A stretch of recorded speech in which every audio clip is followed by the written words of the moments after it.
it's easy to forget that humans are built on jungle surplus hardware. Our limbic region is really good at recognizing that we should breathe or maybe that things are on fire. It's not so good with long-term feedback, things that we need a lot more information on. And this is exacerbated by the fact that stupid people tend to not only make stupid mistakes, but also not notice that they're making stupid mistakes, something called the Lake Wobegon effect. Go look it up, seriously. Today, the really rich and famous have solved this problem with prosthetic brains. They're called personal trainers and life coaches and so on, and that's how they optimize their lives.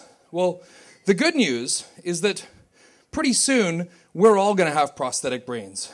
If you look at the features of a modern cell phone, ubiquitous computing, the internet, all these things are turning that device in your pocket into so much more than just a telephone. And if you were to walk into, for example, an Apple store and look at the wall, you'd find out that we're very quickly equipping humans with prosthetic brains that can monitor and measure just about everything in our lives. So what's going to happen in the future is you're going to connect yourself to a machine via sensors and APIs, and it will create these feedback loops that will optimize your life and by algorithms tell you how you should be leading your life, be more productive, be better, and so on. Today, this stuff is way down at the bottom of Maslow's hierarchy of needs. You know, it's sex, sleep, shelter. But there are tools like Rescue Time that make us productive, Got a Feeling that tell us how we're feeling, and even the New York Department of Education that is changing how we teach based on what makes people learn best. Companies aren't far behind. They're starting to use feedback loops to figure out who to hire and fire, squeeze more miles out of truckers, measure who's a good or a bad insurance risk, and employees don't really have any choice but to let themselves be optimized, and citizens aren't that far behind because we love our standard of living.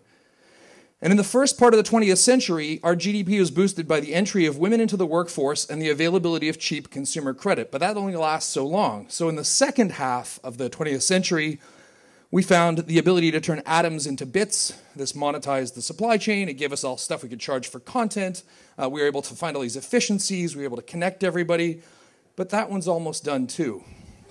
So I think that the next big boost in productivity will be moving from the quantified self to the quantified society.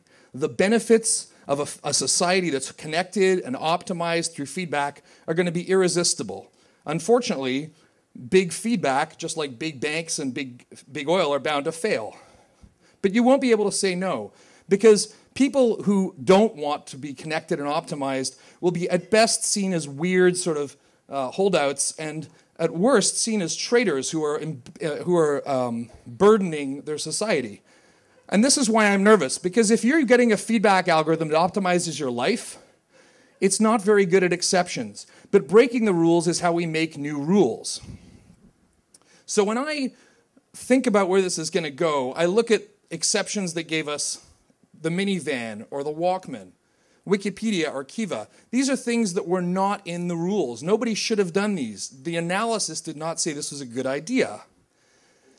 It's exceptions that made Steve Jobs take a calligraphy class, or made Richard Feynman decide that he should pick locks, or Albert Einstein that he should dream about trains.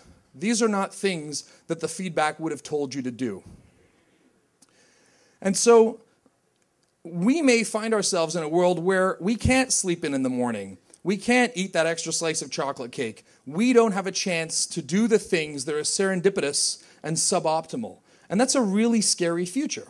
I mean, who wants to lead a life where everything is prescribed? Today, this is a 1% problem. It's really expensive to hook yourself up to all these machines. I mean, thousands of dollars, right? So today, this is a luxury. This is a first world problem of hooking yourself up and optimizing your life algorithmically. But that's going to change. Remember, once upon a time, you were really important if you had a cell phone? Today, the really important people are the ones who don't need a cell phone. They don't need to be reached. They're rich enough to be disconnected. The rest of us are given tethers by our employers. And so in the future, maybe it's only the really rich and advantaged that can afford to be inefficient, that can afford to be suboptimal, that can afford to disconnect from the system. And this is what worries me, is that what if tomorrow the only people who can enjoy serendipity, who can do what the algorithm doesn't tell them, who can find that chance, who can have that piece of cake, are the rich? Thank you very much.